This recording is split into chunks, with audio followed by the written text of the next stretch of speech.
ಸ್ನೇಹಿತರೆ, ಕಳೆದ 24 ಗಂಟೆಗಳಲ್ಲಿ ಪ್ರಪಂಚದಲ್ಲೇ ಅತಿ ದೊಡ್ಡ ಶಕ್ತಿ ಎಂದು ಕರೆಯಲ್ಪಡುವ ಅಮೆರಿಕ ದೇಶ ಮತ್ತು ಅಲ್ಲಿನ ಅಧ್ಯಕ್ಷ ಡೊನಾಲ್ಡ್ ಟ್ರಂಪ್ಗೆ ಸಂಬಂಧಿಸಿದ ಘಟನೆಗಳು ಇತಿಹಾಸದಲ್ಲಿ ಎಂದಿಗೂ ಮರೆಯಲಾಗದಂತೆ ನಿಲಿಪೋಯೆವು.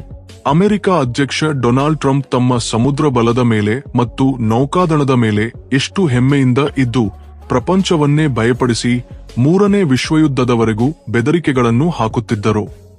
ಈಗ ಅದೇ ಸಮುದ್ರ ಬಲ ಮತ್ತು ಸಮುದ್ರ ಅಧಿಕಾರ ಅವರ ಕೈಯಿಂದ ಮರಣಿನಂತೆ ಜಾರಿ ಹೋಗುತ್ತಿರುವಂತೆ ಕಾಣುತ್ತಿದೆ. ಕಳೆದ 24 ಗಂಟೆಗಳಲ್ಲಿ ಭಾರತದಿಂದ ಅಮೆರಿಕ ಮೇಲೆ ಒಂದರ ಹಿಂದೆ ಒಂದರಂತೆ ತುಂಬಾ ಗಟ್ಟಿ ಕ್ರಮಗಳನ್ನು ತೆಗೆದುಕೊಂಡರು ಮತ್ತು ಆ ರಾಜತಾಂತ್ರಿಕ ಮತ್ತು ಸೈನಿಕ ಹೊಡೆತಗಳು ಅಷ್ಟು ಬಲವಾಗಿವೆಯೆಂದರೆ ಅಮೆರಿಕದ ರಕ್ಷಣಾ ಸಚಿವಾಲಯವಾದ ಪೆಂಟಗಾನ್ ಕೂಡ ಅಲುಗಾಡುತ್ತಿದೆ. ಅಮೆರಿಕ ಅಧ್ಯಕ್ಷ ಡೊನಾಲ್ಡ್ ಟ್ರಂಪ್ ಭಾರತಕ್ಕೆ 500% ಸುಂಕಗಳನ್ನು ಹಾಕುತ್ತೇವೆ ಎಂದು ಬೆದರಿಸಿ ಭಾರತ ಅಮೆರಿಕ ಮುಂದೆ ಮೊಣಕಾಲುಗಳ ಮೇಲೆ ಬಿದ್ದು ಭಯಪಡುತ್ತದೆ ಎಂದು ಭಾವಿಸಿದರು. ಆದರೆ ಪರಿಸ್ಥಿತಿಗಳು ಸಂಪೂರ್ಣವಾಗಿ ಬದಲಾಗಿವೆ ಮತ್ತು ಕಳೆದ 24 ಗಂಟೆಗಳಲ್ಲಿ ಭಾರತ ನೀಡಿದ ಪ್ರತಿ ಹೊಡೆತದೊಂದಿಗೆ ಈಗ ಅಮೆರಿಕವೇ ಭಾರತದ ಮುಂದೆ ಮೊಣಕಾಲುಗಳ ಮೇಲೆ ಬೀಳಬೇಕಾದ ಸ್ಥಿತಿ ಬಂದಿದೆ. ಈಗ ಒಟ್ಟಾರೆ ಪರಿಸ್ಥಿತಿ ಸಂಪೂರ್ಣವಾಗಿ ಬದಲಾಗಿದೆ ಮತ್ತು ಅಮೆರಿಕ ವೆನೆಜುವೆಲಾ ದೇಶದ ಮೇಲೆ ದಾಳಿ ಮಾಡಲು ಸಂಚು ಮಾಡಿ ಅಲ್ಲಿನ ಅಧ್ಯಕ್ಷ ನಿಕೋಲಸ್ ಮದುರೋನನ್ನು ಕೂಡ ಬಂಧಿಸಬೇಕೆಂದು ಪ್ರಯತ್ನಿಸಿದ ಆ ತೈಲಕ್ಕಾಗಿ ಮತ್ತು ಆ ಕಪ್ಪು ಬಂಗಾರಕ್ಕಾಗಿ ಈಗ ಅದೇ ವೆನೆಜುವೆಲಾ ತೈಲ ಮತ್ತು ಅಲ್ಲಿನ ಸಂಪೂರ್ಣ ನಿಯಂತ್ರಣ ಅಮೆರಿಕ ಕೈಯಿಂದ ಜಾರಿ ಹೋಗಿದೆ. ಸ್ನೇಹಿತರೆ, ಒಮ್ಮೆ ಯೋಚಿಸಿ ನೋಡಿ, ಅಮೆರಿಕ ತನ್ನ ಸ್ವಂತ ಮನೆಯಂತೆ ಭಾವಿಸುವ ಉತ್ತರ ಅಟ್ಲಾಂಟಿಕ್ ಮಹಾಸಾಗರದಲ್ಲಿ ಭಾರತದ ನೌಕಾದಳ ಕಾಲಿಟ್ಟ ತಕ್ಷಣ ಸಮುದ್ರದಲ್ಲಿ ಒಂದು ದೊಡ್ಡ ಚಂಡಮಾರುತ ಬಂದಂತಾಗಿದೆ. ಈಗ ಪರಿಸ್ಥಿತಿಗಳು ಹಾಗೆಯೇ ರೂಪುಗೊಳ್ಳುತ್ತಿರುವುದರಿಂದ ಅಮೆರಿಕದ ವೆನೆಜುವೆಲಾ ತೈಲದ ಮೇಲೆ ಕಬ್ಜಾ ಮಾಡಬೇಕೆಂಬ ಕನಸು ಸಂಪೂರ್ಣವಾಗಿ ಭಂಗವಾಗುತ್ತಿರುವಂತೆ ಕಾಣುತ್ತಿದೆ.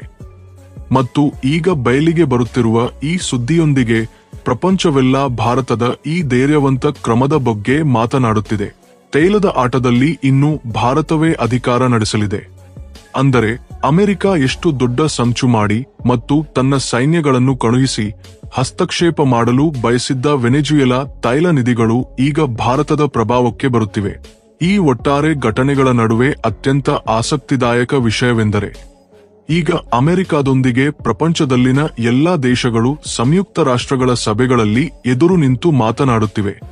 ಆದರೆ ಭಾರತ ಭೂಮಿಯ ಮೇಲೆ ಮತ್ತು ಸಮುದ್ರ ತರಂಗಗಳ ಮೇಲೆ ಒಂದರ ಹಿಂದೆ ಒಂದರಂತೆ ದೊಡ್ಡ ನಿರ್ಣಯಗಳನ್ನು ತೆಗೆದುಕೊಳ್ಳುತ್ತಿದೆ. ಒಂದು ಕಡೆ ಭಾರತ ಫ್ರಾನ್ಸ್ ಅಧ್ಯಕ್ಷರೊಂದಿಗೆ ಸೇರಿ ಅಮೆರಿಕಕ್ಕೆ ಅಂತ ರಾಜತಾಂತ್ರಿಕ ಹೊಡೆತ ನೀಡಿದ್ದರಿಂದ ಇನ್ನು ಯುರೋಪ್ ಖಂಡದಲ್ಲಿ ಅಮೆರಿಕ ತನ್ನ ಇಷ್ಟ ಬಂದಂತೆ ಮಾಡಲಾರದು ಮತ್ತು ಇತರ ಪ್ರದೇಶಗಳಲ್ಲೂ ಅಮೆರಿಕದ ಆಟಗಳು ಸಾಗಲಾರವು. ಇದುವರೆಗೆ ಭಾರತ ಹಿಂದೂ ಮಹಾಸಾಗರ ಮತ್ತು ಅರಬ್ಬಿ ಸಮುದ್ರದ ಮೇಲೆ ಮಾತ್ರ ತಮ್ಮ ರಕ್ಷಕರು ಎಂದು ಹೇಳಿಕೊಳ್ಳುತ್ತಿತ್ತು. ಆದರೆ ಈಗ 7 ಸಮುದ್ರಗಳನ್ನು ದಾಟಿ ಉತ್ತರ ಅಟ್ಲಾಂಟಿಕ್ ಮಹಾಸಾಗರದಲ್ಲಿ ಭಾರತದ ನೌಕಾದಳ ಇಳಿದಿದ್ದರಿಂದ ಒಟ್ಟಾರೆ ಪರಿಸ್ಥಿತಿ ಸಂಪೂರ್ಣವಾಗಿ ಬದಲಾಗಿದೆ. ಇದುವರೆಗೆ ಪಶ್ಚಿಮ ದೇಶಗಳು ಮತ್ತು ನಾಟೋ ಸಂಸ್ಥೆಯ ಸದಸ್ಯರು ನೋಡುತ್ತಿದ್ದದ್ದು ಉತ್ತರ ಅಟ್ಲಾಂಟಿಕ್ ಮಹಾಸಾಗರದಲ್ಲಿ ರಷ್ಯಾ ಮತ್ತು ಅಮೆರಿಕ ನಡುವಿನ ಹೋರಾಟ ಮಾತ್ರ. ಆದರೆ ಈಗ ಭಾರತದ ಪ್ರವೇಶದೊಂದಿಗೆ ಆ ಒಟ್ಟಾರೆ ಆಟವೇ ತಲೆಕೆಳಗಾಗಿದೆ. ಈಗ ವೆನೆಜುವೆಲಾ ಕರಾವಳಿಯಲ್ಲಿನ ಎಲ್ಲಾ ಬಂದರುಗಳಲ್ಲಿ ಸಿಕ್ಕಿಹಾಕಿಕೊಂಡ ಟ್ಯಾಂಕರ್ ಹಡಗುಗಳನ್ನು ಬಿಡುಗಡೆ ಮಾಡುವುದು ಎಷ್ಟು ಗಟ್ಟಿಯಾಗಿ ನಡೆಯಿತೋ ಮತ್ತು ಇದು ತನ್ನಂತಾನೇ ಒಂದು ದೊಡ್ಡ ಸುದ್ದಿಯಾಗಿದ್ದರಿಂದ ಅಮೆರಿಕ ಈ ದೊಡ್ಡ ನಿರ್ಣಯವನ್ನು ತೆಗೆದುಕೊಳ್ಳಬೇಕಾಯಿತು. ಈಗ ನಿಜವಾದ ಪರಿಸ್ಥಿತಿ ಏನೆಂದರೆ ರಷ್ಯಾಕ್ಕೆ ಸೇರಿದ 2ಕ್ಕಿಂತ ಹೆಚ್ಚಿನ ದೊಡ್ಡ ಟ್ಯಾಂಕರ್ ಹಡಗುಗಳನ್ನು ವೆನೆಜುವೆಲಾ ಕರಾವಳಿಯಲ್ಲಿ ಅಮೆರಿಕ ಅಡ್ಡಗಟ್ಟಿ ಇರಿಸಿತ್ತು ಮತ್ತು ಟ್ರಂಪ್ ಆ ಹಡಗುಗಳನ್ನು ಬಿಡುಗಡೆ ಮಾಡಬೇಕಾದ ಸ್ಥಿತಿ ಏಕೆ ಬಂತೋ. ಈ ನಡುವೆ ಒಂದು ತುಂಬಾ ದೊಡ್ಡ ಹೊಸ ಮಾಹಿತಿ ಹೊರಬಂದಿದೆ ಮತ್ತು ಅಸಲು ಸಂಪೂರ್ಣ ವಿವರಗಳು ಏನು ಮತ್ತು ಈಗ ಬರುತ್ತಿರುವ ಮಾಹಿತಿ ಏನು, ಇವೆಲ್ಲವನ್ನು ನಾವು ಇಲ್ಲಿ ತುಂಬಾ ವಿವರವಾಗಿ ತಿಳಿದುಕೊಳ್ಳೋಣ. ಹಾಗಾಗಿ ವಿಡಿಯೋವನ್ನು ಕೊನೆಯವರೆಗೂ ನೋಡಿ ಮತ್ತು ಕಾಮೆಂಟ್ನಲ್ಲಿ ಜೈ ಹಿಂದ್ ಎಂದು ಕಡ್ಡಾಯವಾಗಿ ಬರೆಯಿರಿ. ಸ್ನೇಹಿತರೆ, ಈಗ ಅಮೆರಿಕ ಅಧ್ಯಕ್ಷ ಡೊನಾಲ್ಡ್ ಟ್ರಂಪ್ ನೀತಿಗಳು ಅಸಲು ವೆನೆಜುವೆಲಾ ದೇಶವನ್ನು ಸಂಪೂರ್ಣ ಬಲದೊಂದಿಗೆ ಕೆಡವಿ ಮತ್ತು ಅಲ್ಲಿನ ಸರ್ಕಾರವನ್ನು ತೆಗೆದುಹಾಕಬೇಕೆಂಬ ಗುರಿಯೊಂದಿಗೆ ಕೆಲಸ ಮಾಡಿದವು. ಏಕೆಂದರೆ ಅಮೆರಿಕ ಆ ವೆನೆಜುವೆಲಾ ತೈಲದ ಮೇಲೆ ಕಬ್ಜಾ ಮಾಡಿ ಪ್ರಪಂಚವನ್ನು ತನ್ನ ಇಷ್ಟದಂತೆ ನಡೆಸಬೇಕೆಂದು ಬಯಸಿತ್ತು.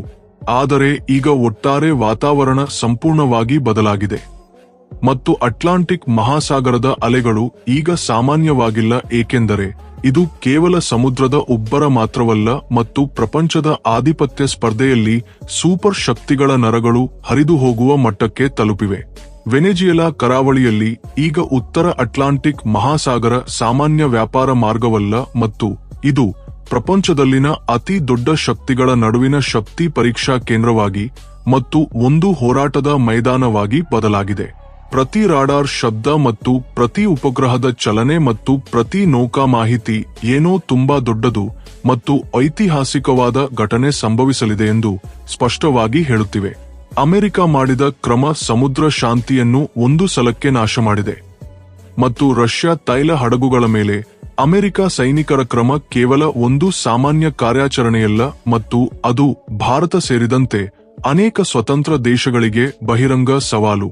ಇದು ತುಂಬಾ ಸ್ಪಷ್ಟವಾದ ಸಂದೇಶವಾಗಿದ್ದರಿಂದ ವಾಷಿಂಗ್ಟನ್ ಇನ್ನೂ ಎಚ್ಚರಿಕೆಗಳನ್ನು ನೀಡದು ಮತ್ತು ನೇರವಾಗಿ ಬಲವಂತದ ಕ್ರಮಗಳನ್ನು ಮಾಡಿ ಕಬ್ಜಾ ಮಾಡುತ್ತದೆ.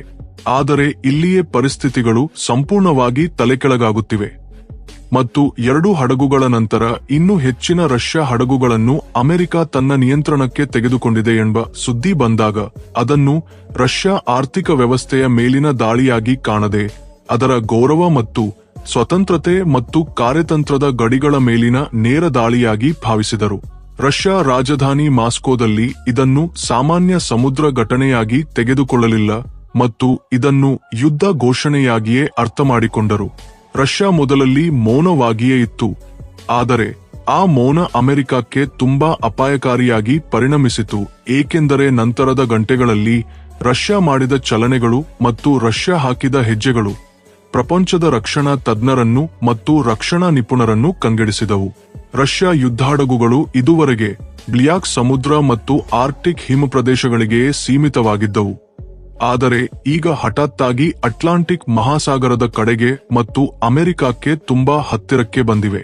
ಅಣುಶಕ್ತಿ ಹೊಂದಿರುವ ಆ ದೊಡ್ಡ ಸಮುದ್ರ ಅಡಿಯಲ್ಲಿನ ಜಲಾಂತರ್ಗಾಮಿಗಳು ಇದುವರೆಗೆ ಮುಚ್ಚಿದ ಕೊಠಡಿಗಳಲ್ಲಿನ ಸಭೆಗಳಲ್ಲಿ ಮಾತ್ರ ಮಾತನಾಡುವುಗಳ ಬಗ್ಗೆ ಮತ್ತು ಈಗ ಉಪಗ್ರಹ ಚಿತ್ರಗಳಲ್ಲಿ ಸ್ಪಷ್ಟವಾಗಿ ಕಾಣುತ್ತಿವೆ ಮತ್ತು ಅಮೆರಿಕ ಕರಾವಳಿಗಳ ಕಡೆಗೆ ಬರುತ್ತಿವೆ.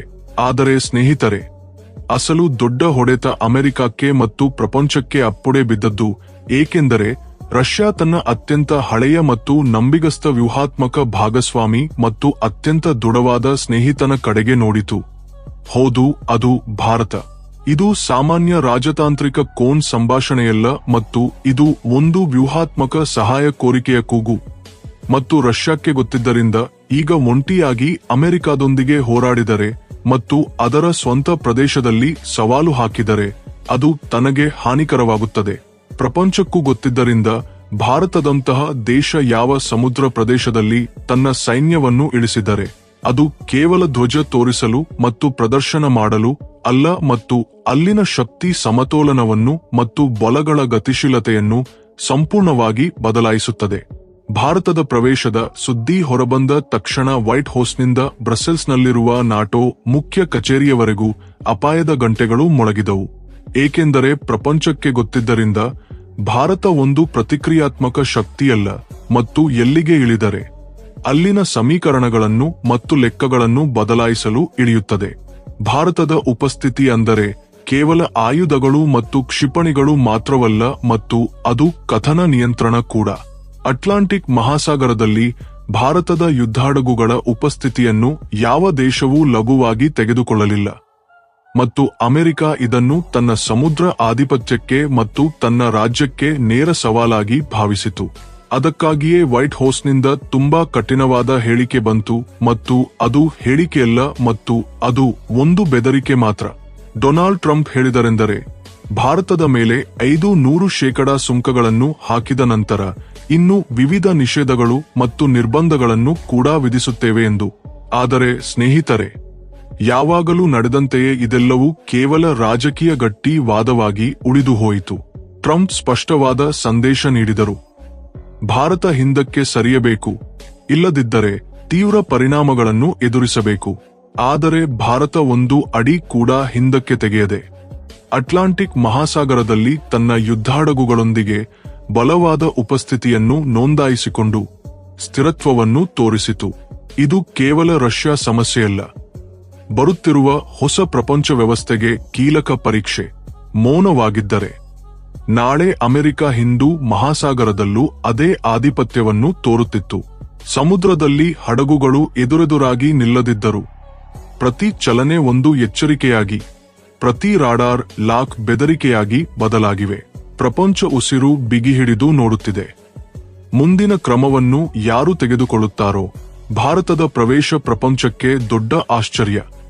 ಅಮೆರಿಕಕ್ಕೆ ಹಿಂದಕ್ಕೆ ಸರಿಯುವ ಮಾರ್ಗ ಮುಚ್ಚಿಹೋಗಿದೆ. ಮುಂದಕ್ಕೆ ಹೋದರೆ ಭಾರತದೊಂದಿಗೆ ಘರ್ಷಣೆಯಾಗಬೇಕೆ? ಹಠಾತ್ತಾಗಿ ಫ್ರಾನ್ಸ್, ಬ್ರಿಟನ್, ನಾರ್ವೆ, ಸ್ವೀಡನ್ ಇಂಥ ದೇಶಗಳು ಅಮೆರಿಕವನ್ನು ಬಿಟ್ಟು ಭಾರತದ ಪಕ್ಕದಲ್ಲಿ ನಿಂತವು. ಚೀನಾ ಕೂಡ ಭಾರತದ ಕ್ರಮಕ್ಕೆ ಬೆಂಬಲ ನೀಡಿತು. ರಷ್ಯಾ ಇನ್ನಷ್ಟು ಗಟ್ಟಿಯಾಗಿ ನಿಂತು ಅಣುಶಕ್ತಿ ಕೂಡ ಸಿದ್ಧವಿದೆ ಎಂದು ಹೇಳಿತು. ಅಮೆರಿಕ ಒತ್ತಡಕ್ಕೆ ಸಿಲುಕಿತು. ಭಾರತದೊಂದಿಗೆ ಗಲಾಟೆ ಅಂದರೆ ಚೀನಾಕ್ಕೆ ಜಾಗ ನೀಡುವುದಷ್ಟೇ ಅಲ್ಲ, ಲ್ಯಾಟಿನ್ ಅಮೆರಿಕಾದಲ್ಲಿ ಬ್ರೆಜಿಲ್, ವೆನೆಜುವೆಲಾ ಇಂಥ ದೇಶಗಳು ಕೂಡ ಭಾರತಕ್ಕೆ ಬೆಂಬಲ ನೀಡುತ್ತವೆ. ಅದೇ ಸಮಯದಲ್ಲಿ ಭಾರತ ನಿಶ್ಶಬ್ದವಾಗಿ ಆರ್ಥಿಕ ದಾಳಿ ಮಾಡಿತು. ಅಮೆರಿಕದ ಮೇಲೆ 500% ಸುಂಕದ ಬೆದರಿಕೆ ಬಂದಾಗ ಜೀವರಕ್ಷಕ ಔಷಧಗಳು, ಮಸಾಲೆಗಳು, ಉಡುಪುಗಳೊಂದಿಗೆ 32 ಸರಕು ಹಡಗುಗಳನ್ನು ನಿಲ್ಲಿಸಿ ಅಥವಾ ಮಾರ್ಗ ಬದಲಾಯಿಸಿತು. ಅಮೆರಿಕದ ಆರೋಗ್ಯ ವ್ಯವಸ್ಥೆಯೆಲ್ಲ ಭಾರತದ ಅಗ್ಗದ ಔಷಧಗಳ ಮೇಲೆ ಅವಲಂಬಿತವಾಗಿದೆ. ಕಂಪನಿಗಳು ವೈಟ್ ಹೌಸ್ ಮೇಲೆ ಒತ್ತಡ ಹೇರಿದವು. ಕೊನೆಗೆ ಟ್ರಂಪ್ ಹಿಂದಕ್ಕೆ ಸರಿದರು. 500% ಸುಂಕ ಭಾರತಕ್ಕೆ ಸಂಬಂಧಿಸಿದ್ದಲ್ಲ ಎಂದು ಮಾತು ಬದಲಿಸಿ ರಷ್ಯಾ ಟ್ಯಾಂಕರ್ಗಳನ್ನು ಬಿಡುಗಡೆ ಮಾಡಿದರು. ಒಂದು ಬುಲೆಟ್ ಹಾರಿಸದೆ. ರಾಜಕೀಯ ಆರ್ಥಿಕ ಕಾರ್ಯತಂತ್ರದೊಂದಿಗೆ ಭಾರತ ಮಹಾಶಕ್ತಿಯನ್ನು ಹಿಂದಕ್ಕೆ ನಡೆಸಿತು. ಇದು ಭಾರತದ ಗೆಲುವು ಮಾತ್ರವಲ್ಲ, ಪ್ರಪಂಚಕ್ಕೆ ದೊಡ್ಡ ಉಸಿರು. ಶಕ್ತಿ ಕೇಂದ್ರ ಪಶ್ಚಿಮದಿಂದ ಪೂರ್ವಕ್ಕೆ ಭಾರತದ ಕಡೆಗೆ ಬದಲಾಗುತ್ತಿದೆ. ನಿಮ್ಮ ಅಭಿಪ್ರಾಯ ಏನು? ಭಾರತ ಈ ಹೊಸ ಶಕ್ತಿಯನ್ನು ಬಳಸಿ ಪ್ರಪಂಚ ಶಾಂತಿ, ಸಮತೋಲನದಲ್ಲಿ ದೊಡ್ಡ ಪಾತ್ರ ನಿರ್ವಹಿಸಬೇಕೆ? ಕಾಮೆಂಟ್ನಲ್ಲಿ ಹೇಳಿ. ಲೈಕ್, ಶೇರ್, ಸಬ್ಸ್ಕ್ರೈಬ್ ಮಾಡಿ.